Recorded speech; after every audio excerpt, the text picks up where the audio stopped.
Salmo de número 95, uma bela poesia que diz assim: Vinde, cantemos ao Senhor, cantemos com júbilo a rocha da nossa salvação. Apresentemo-nos ante a sua face com louvores e celebremo-nos com salmos. Porque o Senhor é Deus grande e Rei grande acima de todos os deuses. Nas suas mãos estão as profundezas da terra e as alturas dos montes são suas. Céu é o mar, pois ele o fez, e as suas mãos formaram a terra seca. Ó vinde, adoremos e prostremo-nos, ajoelhemos diante do Senhor que nos criou, porque ele é o nosso Deus, e nós, povo do seu pasto, e ovelhas da sua mão. Ouvirdes a sua voz, não endureçais o coração, como em Meribá e como no dia da tentação no deserto, quando os vossos pais me tentaram, provaram-me e viram a minha obra. 40 anos estive desgostado com esta geração e disse: é um povo que erra de coração e não tem conhecimento dos meus caminhos. Por isso jurei na minha ira que não entrarão no meu repouso. Este é o Salmo de número 95 e é um salmo que traz aqui uma temática muito importante e relevante para os nossos dias: a adoração. A adoração é um dos assuntos mais discutidos entre os evangélicos. É uma discussão que já tem tempo e tem se mostrado uma grande definição do que seria a adoração. O que é realmente a adoração? Um dos erros mais comuns que se tecem em relação à adoração é o fato de acharem que a adoração é confundir com outras atividades da vida cristã. Ou seja, confundir atividades comuns da vida cristã como adoração. Esse é um dos erros. E essa indefinição do que é realmente adoração, ela incorre em muitos erros, em muitas perdas. Por exemplo, a igreja perde quando, no caso da indefinição do que realmente é adoração, ela transformar-se num programa de auditório, e não cultivar, manter aceso a boa música com cordas, com sopro, com arranjos, uma poesia totalmente teológica e cristocêntrica. A igreja perde quando ela transforma-se num evento que tenha apenas um estímulo sensorial, e não uma melodia que emerge justamente de um coração contrito, de um coração quebrantado e temente. Quando não há reverência, quando não há temor, o que resta na verdade é euforia, é excitação, sensações prazerosas, que de fato não é nada de errado, não é nada errado em si mesmo, mas não podemos classificar esses sentimentos como necessariamente a adoração. Não precisamos ir muito longe para trazer uma definição do que realmente é adoração. Adoração, justamente, ela tem uma definição adequada no Salmo 95 que nós acabamos de ler. Porque o Salmo de número 95, ele inaugura a 4ª sessão do livro de Salmos. E nesta 4ª sessão, que vai do Salmo de número 95 ao Salmo de número 106, geralmente é classificado como uma sessão de cânticos de adoração a Deus, onde há uma entronização de Deus em seu trono como Rei, como Senhor, e traz dentro desse bloco, desse conjunto de salmos, a especificação adequada do que é a adoração. O salmo que nós lemos nesta manhã, de fato, ele é o salmo que inaugura esta sessão, e ele era o salmo justamente usado nos sábados de descanso para entronizar Deus a adoração, e também era usado justamente no início das festas anuais. Então o Salmo 95 ele traz para nós as lições aqui do que realmente seria uma verdadeira adoração. O que é uma adoração adequada? Quais os componentes? Quais os itens que contêm a verdadeira adoração? Será que temos adorado a Deus na sua integridade, na sua realeza? Como tem sido a nossa vida de adoração? Então te convido neste momento para que a gente possa, a partir deste Salmo 95, trazer algumas lições do que seria a adoração, uma adoração adequada. E ele começa aqui mostrando para nós o significado da adoração. Verso de número 6, quando ele diz: ó vinde, adoremos prostrados e ajoelhemos diante do Senhor, nosso Criador. Percebe que neste verso ele traz para nós o significado da adoração, aonde dos 3 verbos principais usados nesse versículo, implica-se abaixar-se diante de Deus, sendo a palavra padrão aqui adorar nas Escrituras prostrar-se. No Novo Testamento, no grego, a palavra prostrar-se ela é proskineo, ou seja, o sentido é prostrar-se, encurvar-se, inclinar-se com o rosto em terra. Este é o significado da palavra adoração. Vejamos que todas elas nos convidam a atitudes práticas, com gestos, com ações, com comportamentos para aqueles que adoram a Deus, a se prostrar diante da sua presença. É interessante que lá no Novo Testamento, no livro de 1 Pedro, capítulos 5 e 6, Pedro, ele endossa essa postura, ele endossa esse significado quando ele diz assim: humilhem-se debaixo da poderosa mão de Deus, para que no tempo devido ele os exalte.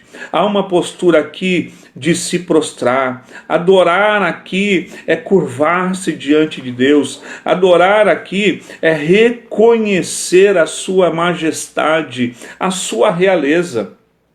Vivemos um tempo em que o evangelho ele se tornou, em alguns lugares, banalizado.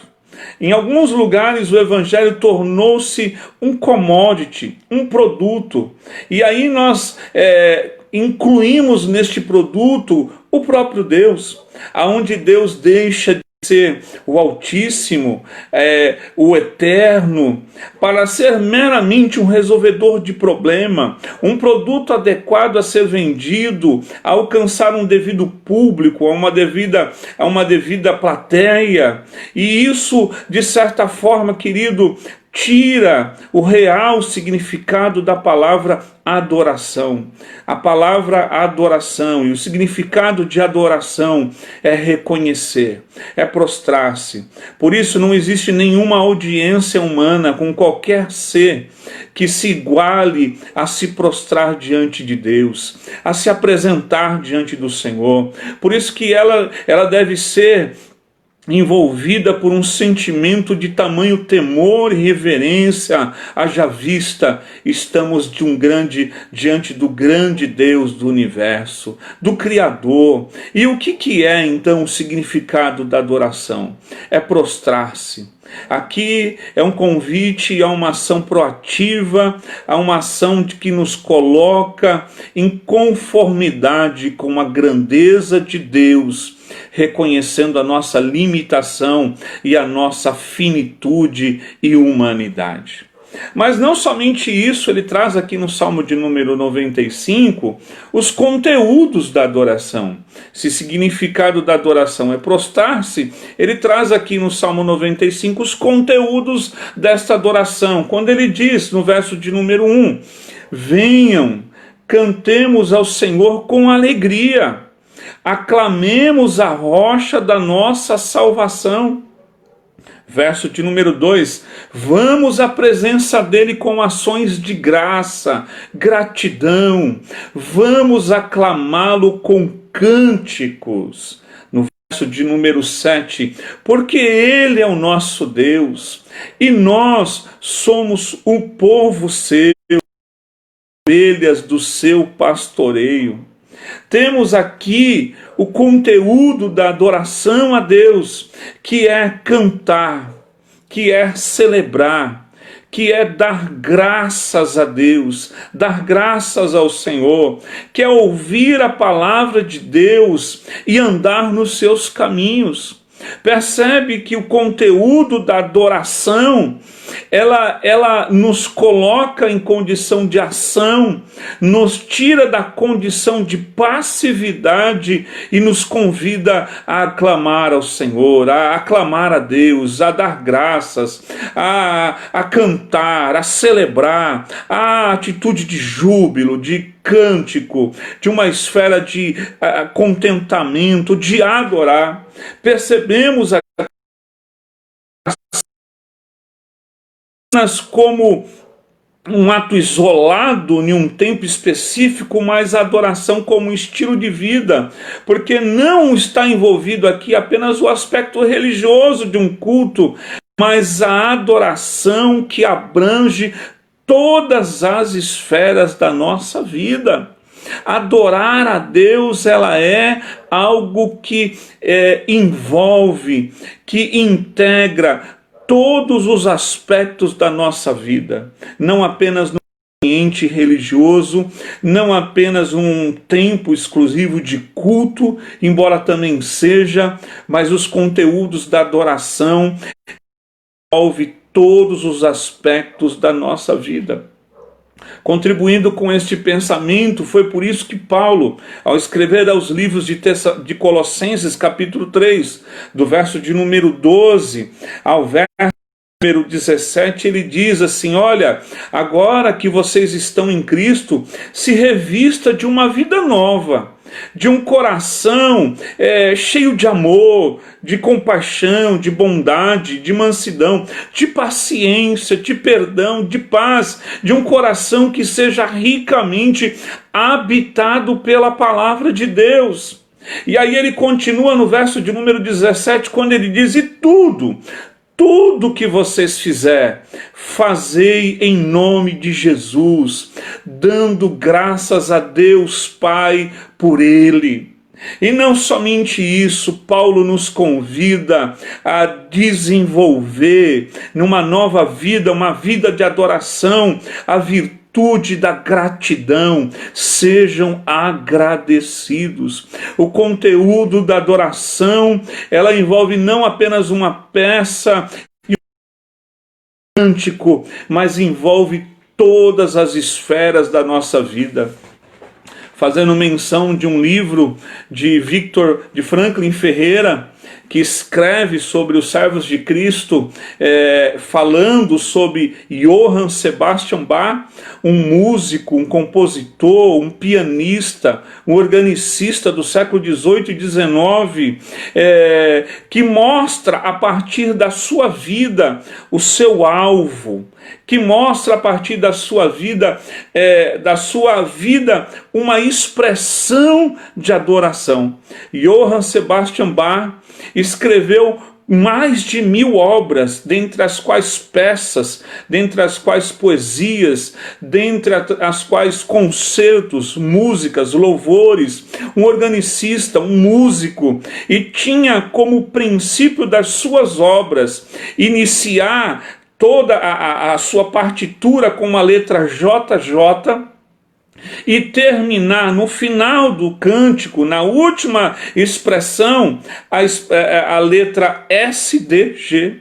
E justamente Bach começa todas as suas obras, quase todas elas, foram mais de 1000, com a expressão JJ, que significava Jesus Juva. Jesus ajuda. E ao término, ao colocar a última nota, ele escreve SDG. Só lhe deu glória. glória somente a Deus. Com Jesus, Juvabá não só admite a sua indignidade e a sua inabilidade de fazer algo para Jesus que o agrade, que conta com a sua ajuda e com só lhe deu glória. Ele reconhece e se põe como uma expressão de gratidão a Deus. Que coisa maravilhosa! Talvez você não conheça, mas Johann Sebastian Bach foi um músico, um homem que teve uma vida brilhante na música, que escreveu poemas, textos, obras, que reconhecia em todo o seu viver. Conhecido como o pai da música, séculos após o seu falecimento, dezenas de anos após o seu falecimento, foi reconhecido como o pai da música e trazia na sua fama, no seu conhecimento, entre os seus parentes, os seus familiares, os habitantes da sua cidade, como o homem fazia algo para Deus. Talvez você não conheça, mas a Paixão de Cristo, segundo Mateus, uma das obras tão nos concertos do mundo todo, é deste homem que mostra para nós o que é viver, o que é ter como a sua vida conteúdos de adoração a Deus em todos os seus aspectos. Queridos, a verdadeira adoração, ela transborda os limites do templo e do culto e se evidencia da nossa forma de viver. E ela é sentida pelas pessoas que estão à nossa volta. Esse é o conteúdo da adoração. Extrapola limites de culto, transborda para a vida. É sentido pelas pessoas que estão à nossa vida como uma vida de adoração a Deus. Mas há uma terceira lição no Salmo de número 95, que é a razão para a adoração. Se nós temos então o significado, se nós temos aqui os conteúdos dessa adoração, nós temos então a razão para adorá-lo. Está no verso de número 1, quando ele diz: aclamemos a rocha da nossa salvação. Verso de número 3, pois o Senhor é o grande Deus, o grande Rei acima de todos os deuses. No verso de número 4, pois nas suas mãos estão as profundezas da terra, os cumes dos montes lhe pertencem. Vejamos aqui que a razão para adorá-lo, a razão da nossa adoração, é porque ele é o Deus soberano. Ele tem todo o controle. Ele é o grande Rei. Ele é o Criador e sustentador da terra e do mar. Ele é o nosso supremo pastor. Ele é a rocha da nossa salvação. Essa é a razão de nós o adorarmos. Esta é a razão da nossa adoração. A principal razão aqui é por aquilo que ele é, mas também por aquilo que ele fez e faz por nós. Isso é um convite à memória, e isso é um convite a visitar a nossa biografia. Isso é um convite a nós buscarmos no nosso interior a razão pela qual nós adoramos a Deus. Nós adoramos por aquilo que ele é. Ele é soberano, ele é Senhor. Entre todos os deuses, ele é o Rei, está acima de todos os deuses e de todas as divindades. Nós o adoramos porque a nossa biografia traz aqui as marcas do seu poder, da sua soberania, do seu pastoreio, da sua companhia.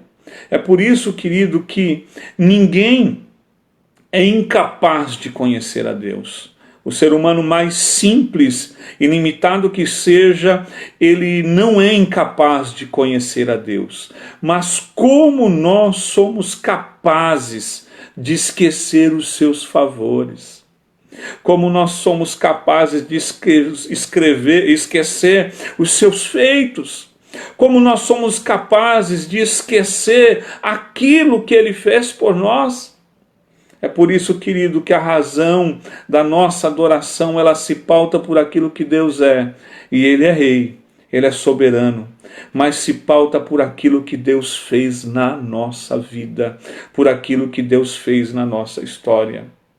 E aqui há um convite a nós, uma advertência.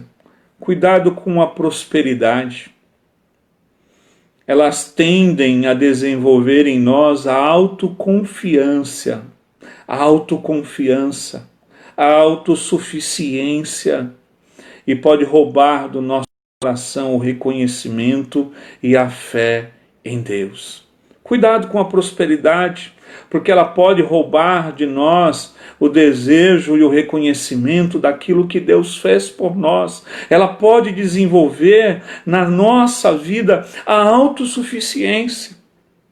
O Salmo de número 95 traz a história de um povo que trouxe na sua biografia essa experiência, a capacidade de esquecer os feitos de Deus. E para terminar, ele conclui aqui o Salmo de número 95 com os resultados da adoração. E quais são os resultados da adoração? O Salmo 95 ele é dividido em duas partes. Do verso de número 1 ao verso de número 6, há um convite a nós se prostrarmos, há um convite a nós adorarmos a Deus com todo o nosso ser, há um convite a nós celebrarmos a razão da nossa adoração a Deus, mas ele conclui o Salmo 95 com uma nota de advertência a partir do verso de número 7 e 8, quando ele diz no verso de número 8, não endureçam o coração como em Meribá, como aquele dia em Massá no deserto, pondo-me à prova, apesar de terem visto o que eu fiz. Verso de número 11. Jamais entrarão no meu descanso. O verdadeiro adorador, ele tem um coração obediente, e ele tem o temor, e ele entra no descanso do Senhor. Do contrário, acontece o que aconteceu com o povo de Israel, que ao presenciar os feitos maravilhosos de Deus e a libertação miraculosa de 2 milhões de pessoas do Egito, alguns historiadores dizem que a dinâmica das pragas ao rei do Egito fora um feito de Deus realizado em quase 5 anos, aonde dia a dia aquele povo ia vendo o faraó e o seu reino sendo destronado e diluído perante o poder de Deus, aonde de uma forma miraculosa aquele povo saiu, mais de 600 mil homens, provavelmente mais de 2 milhões de pessoas, a passar com um pé enxuto no Mar Vermelho e viram na sua experiência o poder de Deus. Todavia, no primeiro momento em que eles estão no deserto, em que surge aqui a sede, que eles estavam com sede, no livro de Êxodo, capítulo 17, 7, eles tentaram a Deus. Eles disseram a Moisés, Moisés, estará Deus de fato em... Não. Ou seja, eles estavam convencidos que apesar de verem vistos maravilhas de Deus, de que Deus há uma advertência aqui, porque a postura do povo de Israel, registrado nesse texto, mostra aqui a apostasia.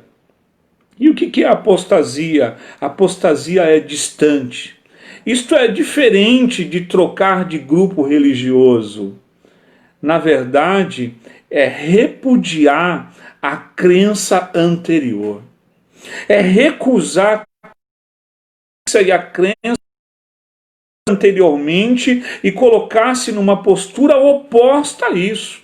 Era isso que que aconteceu com esta nação de Israel. É por isso que Deus olhou para aquele, colocou Deus à prova. Por aquele povo se apostatou de Deus e por conta disso eles não entraram num descanso. Por isso, querido, o salmista aqui, ele nos convida a adorar, porque a verdadeira adoração, ela produz a obediência sincera, a certeza de que Deus é fiel para promover a nós todo o bem e o descanso que Ele prometeu. Sabe algo que nós precisamos refletir aqui, para concluirmos? É que nós podemos viver retrocessos após avivamentos. É interessante notar que a vida, se a tecnologia humana, se o desenvolvimento humano, ele não sofre retrocesso, de forma alguma. Você não voltará a andar a pé, você não voltará a fazer viagens de camelo, de cavalo, não voltará a fazer as suas alimentações em fogueira, em braseiros, de forma rudimentar, exceto alguns lugares extremos, porque a tecnologia ela chegou num nível que trouxe a nós conforto, e isso é bom, não é ruim. Mas enquanto a tecnologia e os avanços científicos eles não retrocedem do ponto de vista do desenvolvimento, na nossa humanidade, no âmbito na nossa humanidade, podemos sofrer retrocessos sim, principalmente espirituais. E aqui uma pergunta: como estamos? Como está o nosso coração de adorador? Como está a nossa vida de adorador? O Salmo conclui aqui uma advertência para nós lembrarmos desse povo, para nós usarmos como exemplo daqueles que, por não adorarem e não reconhecerem o temor e reconhecerem a grandeza de Deus, se colocaram numa postura aversiva, oponente e resistiram. Eles simplesmente repudiaram a crença e aquilo que viveram. Hoje nos tornamos técnicos, metódicos, precisos. Nós conseguimos ser técnicos, desenvolvemos, mas há uma necessidade dentro do nosso coração de que nós possamos ser verdadeiros adoradores. Que o nosso sentimento nesta manhã seja o sentimento do profeta Jeremias, quando ele diz: restaura-nos para ti, Senhor, restaura-nos, para que nós, Senhor, voltemos, renova os nossos dias como dantes. Que essa seja a nossa oração. Renova, Senhor, os nossos dias como dantes. Renova os nossos dias para que o nosso coração tenha a chama da gratidão, do reconhecimento, da experiência do teu poder, da tua soberania. Restaura-nos, Senhor, renova os nossos dias como dantes, para que em todo tempo nós reconheçamos o teu poder. Restaura-nos, Senhor, para que voltemos para ti os nossos dias como dantes. Deus abençoe vocês que estão conosco neste momento. Deus abençoe a todos. Tem tantas pessoas amadas, queridas. É muito bom, é gratificante saber que nós não estamos aqui só, mas estamos com vocês aqui, para que a gente possa desfrutar deste momento de aprendizado da palavra. Espero que esta palavra tenha servido de encorajamento, tenha servido para que Deus renove as nossas vidas numa verdadeira adoração, que renove o nosso fervor, a nossa adoração a Deus, que nós somos mobilizados da presença do Espírito Santo e humildes diante do Senhor, a gente possa provar do seu descanso, sabendo que Ele é o Senhor. Que nós possamos aí caminhar tendo a certeza que Deus é o soberano, Ele cuida das nossas vidas. Deus abençoe a todos vocês, as suas famílias, os seus lares, os seus familiares, todos os nossos irmãos e amigos, em nome de Jesus.